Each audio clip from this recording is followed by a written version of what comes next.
விஜய்க்கு தோல்வி பயம் வந்துருச்சுங்கிறது தான் உண்மை. முழுக்க முழுக்க இந்த எலெக்ஷனில் விஜய் பெரிய தோல்வியை சந்திக்க போறாருங்கிறது தான் ரியாலிட்டியாக இருக்குது. அதுதான் வந்து விஜய் வந்து இன்னைக்கு திருச்செந்தூர் போக வச்சிருக்கு. திருச்செந்தூருக்கு போனதுக்கு 2 காரணம் சொல்கிறாங்க. ஒரு காரணம் இந்த கல்யாண காரணம், இன்னொரு காரணம் பார்த்தீங்கன்னா 4ஆம் தேதி அன்னைக்கு பார்த்தீங்கன்னா போஸ்டர்ஸ்லாம் ரெடி ஆயிடுச்சு, கேலண்டர்ஸ் ரெடி ஆயிடுச்சு, எல்லாமே ரெடி ஆயிடுச்சு. இப்போ விஜய் தான் முதலமைச்சர். 4ஆம் தேதி மத்தியானம் 1 மணிக்கெல்லாம் பார்த்தீங்கன்னா தமிழ்நாட்டு முதலமைச்சர் விஜய் அப்படிங்கிற மாதிரி பார்த்தீங்கன்னா எல்லா பக்கமும் தாவேக்காவினர் வந்து தயார் நிலையில் இருக்காங்க. இதுதான் ரியாலிட்டின்னு அவங்க நினைக்கிறாங்க. பட் அவங்களுடைய ஆசையெல்லாம் பார்த்தீங்கன்னா நிராசை ஆக போகுது அப்படிங்கிறது. விஜய் வந்து அந்த ஜோசியரோட ரொம்ப நெருக்கமாக இருக்கார். இப்போ வந்து என்ன ஒரு அடி எடுத்து வைக்கணும்னாலும் அந்த ஜோசியர் வந்து விஜய்க்கு வந்து அவர் வந்து பர்மிஷன் கொடுக்கணும், இதை செய்யலாம் அப்படின்னு சொன்னா மட்டும்தான் விஜய் செய்வார். இன்னொரு தகவல் இருக்கு, அது எந்த அளவுக்கு உண்மைன்னு தெரியல. ஆனா கேள்விப்பட்ட சில விஷயங்கள் என்ன அப்படின்னா, ஜோசப் விஜய் அப்படிங்கிறது இப்பதான் அந்த ஆயுதத்தை இப்பதான் வந்து அவர் கையில் எடுக்கிறாரு. மக்களுக்கு தெரியும் எது உண்மை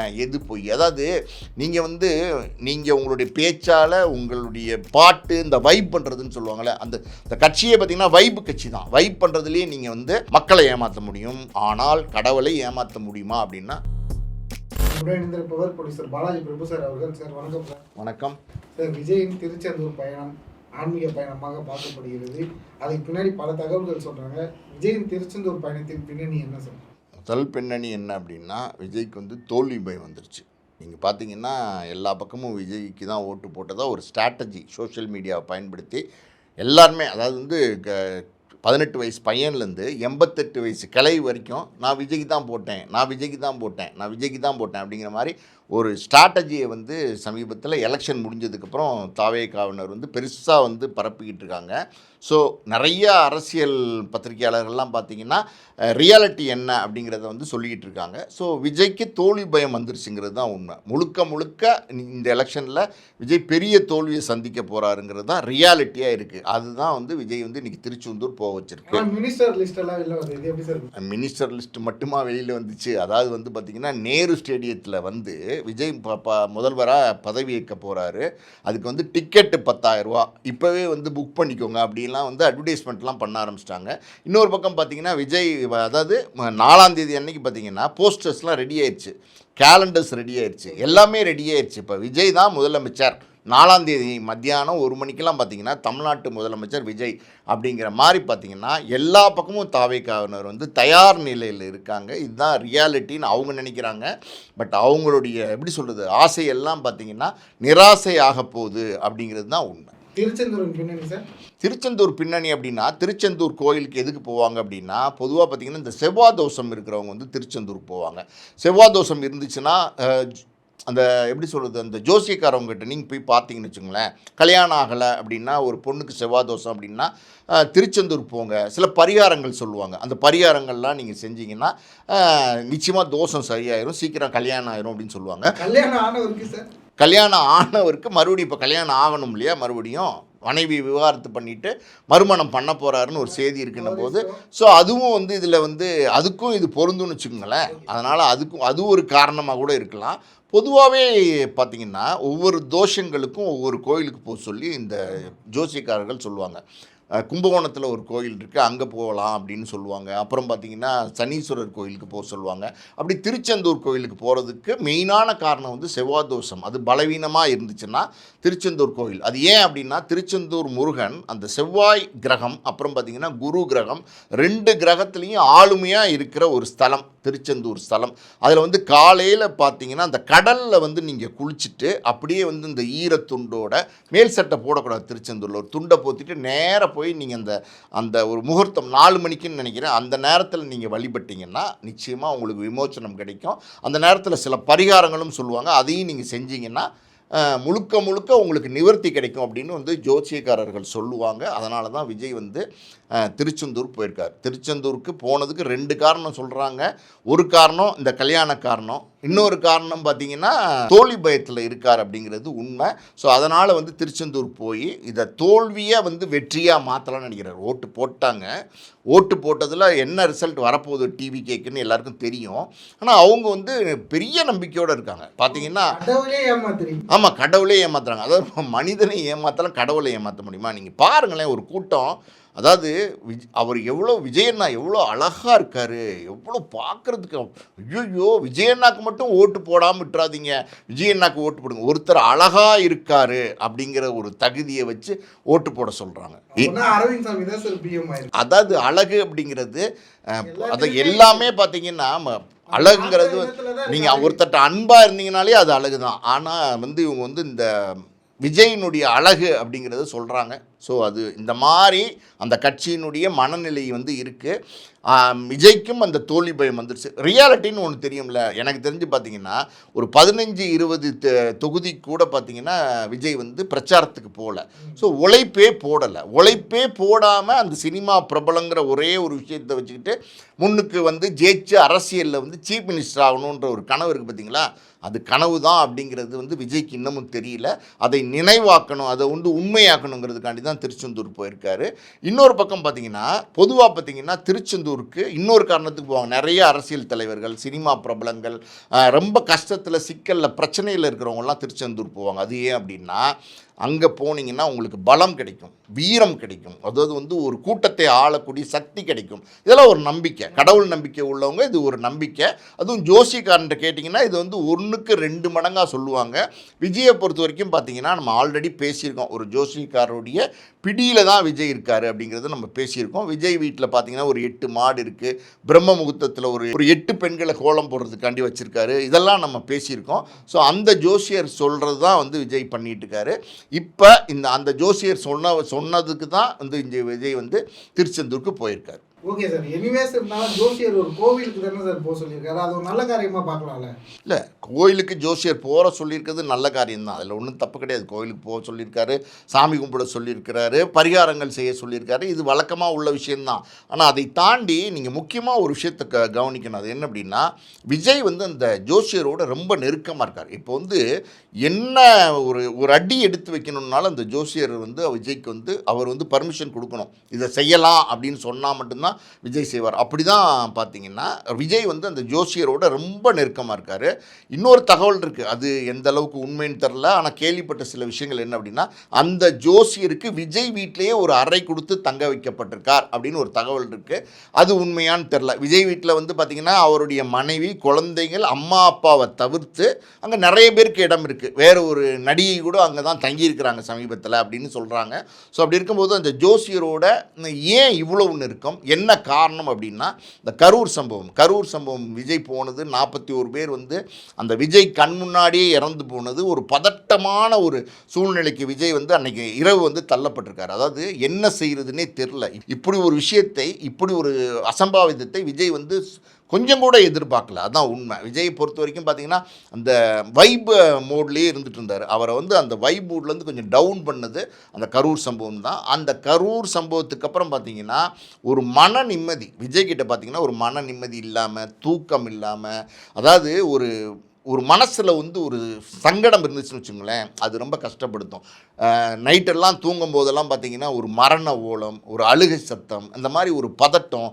பல நேரங்களில் விஜய்க்கு நெருக்கமான இருக்கிறவர்கள் சொன்ன தகவல் என்ன அப்படின்னா, ஒரு சிலர் நமக்கு வேண்டிய பழக்கமான ஆட்கள் அவங்க சொன்னது என்ன அப்படின்னா பயந்து எந்திரிக்கிறாரு. அதாவது 1:30 மணி 2 மணி அந்த மாதிரி அதிகாலை வேலையிலலாம் பார்த்திங்கன்னா ஒரு பதட்டமாக அப்படி எந்திரிக்கிறாரு. ஏதோ கனவு அந்த மாதிரி பயந்து, கெட்ட கனவு கண்டா பயந்து எந்திரிப்போம்ல, அப்புறம் பார்த்தா நமக்கு கனவுன்னு தோணும். அந்த மாதிரி சில நேரங்கள் சமாதானம் ஆகிட்டு கொஞ்சம் தண்ணி குடிச்சிட்டு தான் மறுபடியும் படுக்கிறாரு அப்படின்னு சொல்கிறாங்க. ஸோ இது அவர் வந்து மனசில் ஒரு குற்ற உணர்ச்சி, அது வெளியில் காட்டிக்கிறாரோ இல்லையோ, தார்மீகமாக அதுக்கு பொறுப்பு ஏற்றுக்கிறாரோ இல்லையோ, ஏற்றுக்கிறாரோ இல்லையோ, இப்போ சமீபத்தில் பார்த்தீங்கன்னா அந்த பரப்புரையில் கடைசி நாளில் பார்த்தீங்கன்னா பழியை தூக்கி என் மேலே போட்டாங்கன்னு சொன்னார். அது இருக்கலாம், அவர் வந்து என்ன வேணாலும் பேசலாம், ஆனால் உள் மனசு, ஆள் மனசுக்குள்ளே ஒரு உண்மைன்னு ஒன்று இருக்குது பார்த்தீங்களா, அதை நீங்கள் வந்து மறைக்க முடியாது. ஸோ அங்கே நீங்கள் உங்கள் மனசுக்குள்ளே நீங்கள் வேஷம் போட முடியாது. அப்படின்னும்போது விஜய் அந்த மாதிரி ஒரு நிலைமையில் தடுமாற்றத்தில் இருக்கிறதுனால அவர் வந்து அதுலேருந்து ஒரு பரிகாரம் தேடணும், அதுலேருந்து வந்து நம்ம வந்து விமோச்சனம் ஆகணும். அந்த ஒரு 41 பேர் மரணம்ங்கிறது வந்து ஒரு பெரிய விஷயம், அது இவரால் நடந்து போச்சுங்கிறது தான் உண்மை. இவர் போன கூட்டத்தில் இவரை பார்க்க வந்த மக்கள் இறந்து போனாங்கிறது தான் உண்மை. அப்படின்னும் போது அது விஜய் வந்து மனசை போட்டு உலுக்கிக்கிட்டு இருக்கு அப்படின்னு சொல்கிறாங்க. அந்த டைம்ல தான் இந்த ஜோசியர் ரொம்ப இணக்கமானதும் சொல்றாங்க. ஆமா, அதுக்கப்புறம் தான் நிறைய அடிப்படுது அந்த ஜோசியர் பேர், ஜோசியர்னு வெளியே வருது. இல்லை அது ஒரு விஷயம். இன்னொரு விஷயம் நீங்கள் கவனித்து பார்த்தீங்கன்னா, தாவேக்கா அந்த கூட்டம் போடுற இடத்துல எல்லாம் பார்த்தீங்கன்னா மரணங்கள். ஒரு தஞ்சாவூரில் ஒரு பையன் போலீஸ் வேனில் அடிபட்டு இறந்து போனான், ஒரு 19 வயசு பையன். அப்புறம் பார்த்தீங்கன்னா சேலத்தில் ஒரு பையன் இறந்து போனார். முதல் மாநாடு 2வது மாநாடுலேயும் இறப்பு இருக்குது. ஸோ போகிற பக்கமெல்லாம் வந்து விஜய் போகிற பக்கமெல்லாம் மரணம், துர்மரணம், ஒரு மாதிரி ஒரு விபத்து, அசம்பாவிதம் ஒன்றுமே இல்லைன்னா கூட ஆதவர்ஜுனா ஒரு போலீஸ்காரர் காரில் ஏற்றி ரத்தம் காவு வாங்குறது, ரத்தக்காவுன்னு சொல்லுவாங்க இதெல்லாம். அப்படின்னா ரத்தக்காவு வாங்குது அப்படின்னும்போது அது வந்து ஒரு மாதிரி அசரீரியான ஒரு விஷயம். அது மாதிரி தொடர்ந்து நடக்குது. நீங்கள் நல்லா கவனிச்சிங்கன்னா தெரியும். அது வந்து விஜய்க்கு வந்து பயத்தையும் பதட்டத்தையும் உண்டு பண்ணியிருக்கு. அதனால தான் வந்து எப்படின்னா முழுக்க அந்த ஜோசியருடைய கண்ட்ரோலில் விஜய் வந்து வந்துட்டார். ஜோசியர் சொல்கிற எல்லாத்தையுமே வந்து விஜய் வந்து கேட்க ஆரம்பிச்சார். அவர் சொல்லி தான் இப்போ வந்து திருச்செந்தூர் போயிருக்காரு. இப்போ திருச்செந்தூரோடு இது முடிய போகிறதில்ல. இந்த 4ஆம் தேதி ரிசல்ட் வரதுக்குள்ளேயே இன்னும் முக்கியமான 4-5 கோயிலுக்கு, அதாவது கும்பகோணத்தில் ஒரு கோயிலுக்கு வந்து விஜய் போகிறதா சொல்கிறாங்க. ஸோ முக்கியமான ஒரு 5-6 கோயிலை குறித்து கொடுத்துருக்கா சொல்கிறாங்க. இன்னொரு பக்கம் பார்த்தீங்கன்னா விஜய்க்கு நெருங்கிய உறவினர்கள், நண்பர்கள், இவங்கெல்லாம் ரொம்ப வேண்டப்பட்டவங்க வெல்விஷஸ்ன்னு சொல்லுவாங்க. அவங்க இந்த கேரளாவில் பார்த்தீங்கன்னா மாந்திரிகம், பரிகாரம் இதெல்லாம் வந்து கொஞ்சம் ஜாஸ்தி கேரளாவில். அங்கேயும் பார்த்தீங்கன்னா இந்த பில்லி சூனியத்தை வந்து சரி பண்ணுறது, இந்த மாதிரியான விஷயங்கள், ஒரு ஒரு ஒரு எப்படி சொல்கிறது, ஒரு கருப்பு சக்தி, ஒரு நெகட்டிவான ஒரு வைப் இருக்குது பார்த்தீங்களா, அதை முறியடிக்கணுன்ற விஷயங்கள் தொடர்ந்து விஜய் சுற்றியே நடந்துக்கிட்டு இருக்கு. இப்போ விஜயுமே வந்து வெளிப்படையாக வந்து கோயிலுக்கு வந்திருக்காரு. ஓகே சார், இப்போ ஜோசப் விஜய் அப்படின்னு சொல்லக்கூடிய ஒரு விஜய், சிறுபான்மையினர் காவலர்னு சொல்லக்கூடிய விஜய், இப்போ சர்ச்சுக்கு போனார், முட்டி போட்டார், வேணாரு, ஓகே. அதெல்லாம் தாண்டி அடுத்தபடியாக இப்போ திருச்செந்தூர் போகிறாரு, அடுத்தடுத்து கோவிலுக்கு போகிறதா சொல்கிறாங்க. இப்போ எல்லாருமே எல்லா சாமியும் கும்பலாம், அதுக்கு எல்லாருமே உரிமை இருக்குது. இப்போ அந்த ஜோசப் விஜய் இப்போ திருச்செந்தூர் போனதுக்கப்புறம் அந்த விஜயை மக்கள் பார்க்குற கண்ணோட்டம் எப்படி சார் இருக்கும்? ஜோசப் விஜய் அப்படிங்கிறது இப்போ தான் வந்து அந்த ஆயுதத்தை இப்போ தான் வந்து அவர் கையில் எடுக்கிறார். இப்போ இது வரைக்கும் பார்த்தீங்கன்னா விஜய் அப்படின்னு தான் சொல்லிட்டு வந்தார். பாட்டே எடுத்துக்கோங்களேன், உங்கள் விஜய் உயிரென வர்றார் அப்படிங்கிறது தான் பாட்டே. இப்போ வந்து அந்த எப்படி சொல்லுது, அந்த வேட்பாளர் அறிவிக்கும் போது அவரே வந்து வெளியில் வந்து ஜோசப் விஜய்னு 2 தொகுதியில் நிற்கிறதா அவரே சொல்கிறாரு. தன்னை முன்னிலைப்படுத்துகிறார். நாளைக்கு முதலமைச்சர் ஆயிடுவோன்ற நம்பிக்கை அவருக்கு இருக்குன்னு நினைக்கிறேன். ஸோ அப்படி ஆகிட்டால் முழு பேரை சொல்லுவாங்க, ஜோசப் விஜய்னு சொல்ல விரும்புவாங்க. அப்படி சொல்கிறதுக்கு விரும்புகிறான்னு நினைக்கிறேன். ஸோ அவர் வந்து ஒரு சிறுபான்மையினுடைய காவலராக அவர் சொல்கிறார். எல்லாருக்குமானவனாக நான் இருப்பேன் அப்படிங்கிறாரு. அவர் வந்து சர்ச்சுக்கு போகிறாரு, அது நம்ம பார்த்தோம். அதே மாதிரி பார்த்திங்கன்னா நோன்பு திறக்கிறதுக்கு போகிறாரு, கோயிலுக்கு போகிறாரு, எல்லாமே நடந்துகிட்டு தான் இருக்குது. இறை பக்தி அப்படிங்கிறது விஜயை பொறுத்த வரைக்கும் இருந்தது அப்படிங்கிறது உண்மை தான். எப்படி நான் சொல்லுவேன் அப்படின்னா, நாங்கள் விஷ்ணு படம் விஜய் வச்சு தயாரித்தோம் இல்லையா, அந்த படம் ரிலீஸ்க்கு ஒரு நாளைக்கு முன்னாடி பொதுவாக பார்த்திங்கன்னா அப்போ ஒரு ரீல் இருக்கும், ரீல் பாக்ஸ், ஒரு 3வது ரீல் வந்து எங்களுக்கு கொடுங்க அப்படின்னு கேட்டாங்க. அது பிரிண்ட்டு. அதை நாங்கள் உங்களுக்கு 3வது ரீல் மட்டும் கொடுத்தோம். அதை எடுத்துகிட்டு அவங்க அப்பா அம்மா விஜய் எல்லாமே வேளாங்கண்ணிக்கு போனாங்க. அங்கே வச்சு சாமி கும்பிட்டாங்க. இந்த நம்பிக்கை விஜய் கொண்டு தொடர்ந்து வந்து ஒவ்வொரு படத்தின் வெளியிடும்போது ஏதாவது ஒரு ரீல் பெட்டியை கொண்டு போய் வச்சு சாமி கும்பிட்றது வழக்கம். ஆனால் இப்போ வந்து அந்த சாமி பக்தி ஆன்மீகம் அந்த ஈடுபாடு வந்து ஜாஸ்தியாக வந்து விஜய்க்கு வந்திருக்கு. கோயிலுக்கெல்லாம் இப்போ தான் வந்து போக ஆரம்பிக்கிறார். சமீபத்தில் கூட பார்த்திங்கன்னா ஒரு சாய்பாபா கோயில் கட்டியிருக்கிறாரு. இந்த மாதிரியான விஷயங்களை வந்து விஜய் செய்ய ஆரம்பிச்சிருக்காரு. ஸோ அந்த வரிசையில் இப்போ வந்து பொதுவாக பார்த்திங்கன்னா திருச்செந்தூர் கோயிலுக்கு நீங்கள் போகணுன்னா எல்லாரும் உள்ளே போயிட முடியாது. அதாவது போகக்கூடாதுன்னு கிடையாது. ஒரு ஒரு ஒரு நம்பிக்கை, ஒரு மத வழிபாடு. தப்பாக யாராவது போய் வேறு மாதிரி போர்ட்ரேட் பண்ணிடக்கூடாது அப்படிங்கிறதுனால எல்லாரும் உள்ளே போகிறதுக்கு சில நிபந்தனைகள் இருக்கும்.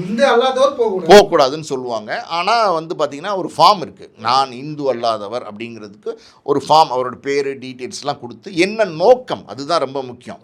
அந்த நோக்கம் வந்து எதுவும் தப்பாக இல்லை அப்படின்னா தாராளமாக உள்ளே போகலாம். அது மாதிரி ஒரு ஃபார்ம் ஃபில்அப் பண்ணி தான் கொடுத்து தான் போகணும். அப்படி தான் கொடுத்துருப்பாருன்னு நினைக்கிறேன். முதல்ல வரதுக்கு முன்னாடியே அது கொடுத்துருக்கலாம். ஸோ அது ஏற்பாடு பண்ணியிருக்காரு. இப்போ போயிருக்காரு, சாமி கும்பிட்டுருக்காரு. ஆனால் நீங்கள் பார்த்தீங்கன்னா ஒரு துண்ணூறு வச்சுக்கிட்ட மாதிரியோ, குங்குமம் வச்சுக்கிட்ட மாதிரியோ, இல்லை வந்து பிரசாதத்தட்டு வாங்கிக்கிட்ட மாதிரியோ அந்த மாதிரியாலாம் எதுவும் இல்லை. போயிட்டு சாமி கும்பிட்டு வந்திருக்காருங்கிறது மட்டும்தான் தகவலாக இருக்குது.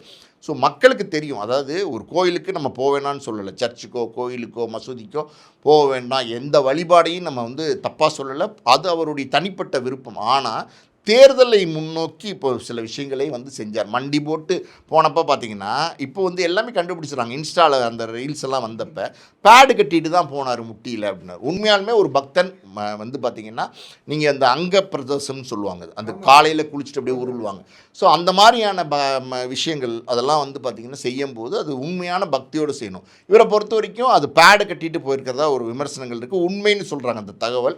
ஸோ அப்படி போய் அங்கே கும்பிட்டது, அதுக்கப்புறம் பார்த்திங்கன்னா இப்போ மசூதிக்கு போனது, இப்போ சர்ச்சுக்கு போனது எல்லாமே தேர்தலை எதிர்நோக்கி தான் அவர் வந்து பண்ணுறாருன்னும் போது மக்களுக்கு தெரியும் எது உண்மை எது பொய். அதாவது நீங்கள் உங்களுடைய பேச்சால் உங்களுடைய பாட்டு இந்த வைப் பண்ணுறதுன்னு சொல்லுவாங்கள்ல, அந்த கட்சியை பார்த்திங்கன்னா வைப்பு கட்சி தான். வைப் பண்ணுறதுலேயே நீங்கள் வந்து மக்களை ஏமாற்ற முடியும். ஆனால் கடவுளை ஏமாற்ற முடியுமா அப்படின்னா நிச்சயமாக முடியாது.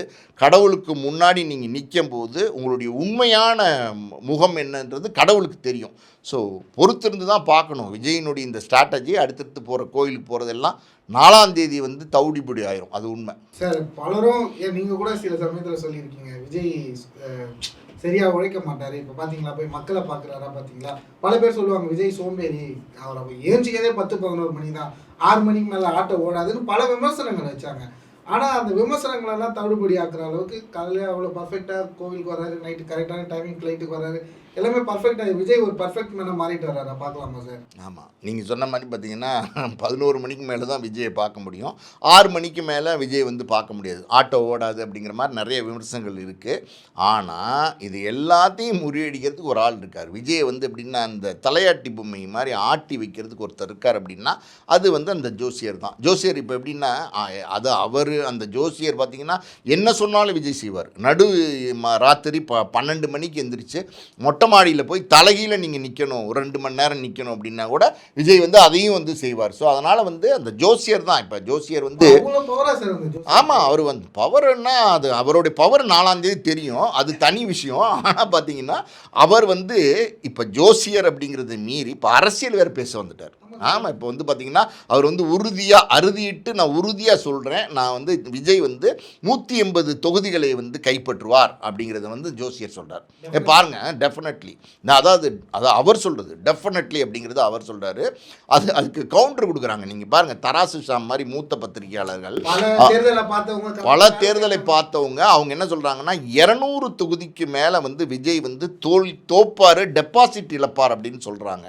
இன்னொரு பக்கம் பார்த்தீங்கன்னா பெரம்பூர், திருச்சி கிழக்கு 2 தொகுதியிலுமே விஜயுமே தோற்றுவார் அப்படின்னு வந்து மூத்த பத்திரிகையாளர் தராஸ் ஷாம் மாதிரி ஆளுக்கு சொல்கிறாங்க. இன்னொரு பக்கம் பார்த்தீங்கன்னா ஒரு எப்படி சொல்கிறது வைபா பேசக்கூடிய பத்திரிகையாளர் கோட்டீஸ்வரர், அவர் பார்த்தீங்கன்னா இதெல்லாம் வந்து இந்த மாதிரி வைபெல்லாம் வச்சு ஜெயிக்கவே முடியாது அப்படிங்கிறத அவர் உறுதியாக சொல்கிறார். பலர் வந்து இன்றைக்கி வந்து பத்திரிகை துறையில் இருக்கிற முக்கியமான பத்திரிகை, அதாவது அனுபவம் உள்ள, இதுக்கு முன்னாடி பல தேர்தல்களை சந்தித்த பலருடைய அனுகூலம் என்னவா இருக்குது அப்படின்னா நிச்சயமாக இந்த வெற்றி யாருக்கு வெற்றிங்கிறத நம்ம பொறுத்திருந்து பார்ப்போம். இந்த வெற்றி வந்து விஜய்க்கு சாத்தியம் கிடையாது, இந்த வைபு மோடெல்லாம் வந்து வெற்றியை கொடுக்க போகிறது இல்லைங்கிறது உறுதியாக சொல்லிக்கிட்டு இருக்காங்க. ஆனால் அந்த ஜோசியக்காரரு 180 அப்படிங்கிறது வந்து உறுதியாக எத்தனை தேர்தல் பார்த்துருக்காரு, என்ன கணிப்புல சொல்றாருன்னு எதனா சொல்ல முடியல. இது கணிப்பு தாங்க. நீங்கள் பிரசாந்த் கிஷோர்னு கூப்பிட்டு வந்தாங்க, பிரசாந்த் கிஷோரை கூப்பிட்டு வந்து வைப் பண்ணாங்களா இல்லையா? வைப் மூடில் பார்த்தீங்கன்னா பிரசாந்த் கிஷோர் வந்துட்டாரு. பீகாரில் வந்து பார்த்தீங்கன்னா பைப் வச்சு அதான் சொல்கிறேன்ல, பிரசாந்த் கிஷோரை கூப்பிட்டு வந்து வைப் பண்ணாங்களா இல்லையா? ஆமாம், பீகாரில் என்னாச்சு? எல்லாம் தாங்க பண்ணவருக்கு என்னாச்சு? அதாவது வந்து பார்த்திங்கன்னா அவர் சொன்னால் அது சரியாக வரும்ன்ற ஒரு காலம்லாம் இருந்துச்சு. ஆனால் இப்போ அவருக்கே என்ன நடந்துச்சு? எதிர்காலமே இல்லாமல் போச்சா இல்லையா? அதே மாதிரி பார்த்திங்கன்னா அப்படி இல்லை, அவங்களாம் அது பார்த்திங்கன்னா வியூக அமைப்பாளர்கள்னு சொல்லலாம். அவங்களுடைய வியூகங்களே மிஸ் ஆயிடுது இன்றைக்கி இருக்கிற காலகட்டத்தில். குற்றாம்போக்கில் உட்காந்துக்கிட்டு வந்து பார்த்திங்கன்னா 180 இடம் வருவார் அப்படிங்கிறது வந்து விஜயை குளிர் ஊட்டுறதுக்காண்டி, விஜயை சந்தோஷப்படுத்துறதுக்காண்டி, விஜயை மகிழ்விக்கிறதுக்காண்டி சொல்கிறேன். அதுதான் மகிழ்விக்கிறதுக்காண்டி சொல்லக்கூடிய விஷயங்கள் தான். அதாவது இதெல்லாம் வந்து எப்படின்னா எதுவுமே வந்து செல்லுபடியாக போகிறதில்ல. ஒரு விஷயம் அது வந்து விஜய் வந்து தெளிவாக வந்து புரிஞ்சுக்கணும். இவர் வந்து மக்களின் காவலனா, இல்லை வந்து சிறுபான்மையின் மக்களின் காவலனா, அதெல்லாம் ஓகே. ஆனால் இந்த இன்னைக்கு திருச்செந்தூர் கோயிலுக்கு விஜய் எந்த தடையும் இல்லாமல் போயிட்டு வந்தார் பார்த்தீங்களா, அதுதான் வந்து தமிழ்நாடு ஒரு அமைதி பூங்கா மட்டும் இல்லை, எல்லாரையும் அரவணைச்சிக்கிட்டு எல்லாரும் மாமன் மச்சானா பழகக்கூடிய ஒரு இடம் தான் தமிழ்நாடு. எங்கே வேணாலும் பிரச்சனை இருக்கலாங்க, இந்தியாவில் எந்த மூலையில் வேணாலும் பிரச்சனை இருக்கலாம். ஆனால் தமிழ்நாட்டில் ஆமாம், நிறைய மதம் கோயில் தான் பிரச்சனையே, மதம் தானே, மதமும் கோயில் இந்த சர்ச்சைகள் தானே தொடர்ந்து இருந்துட்டு இருக்கு.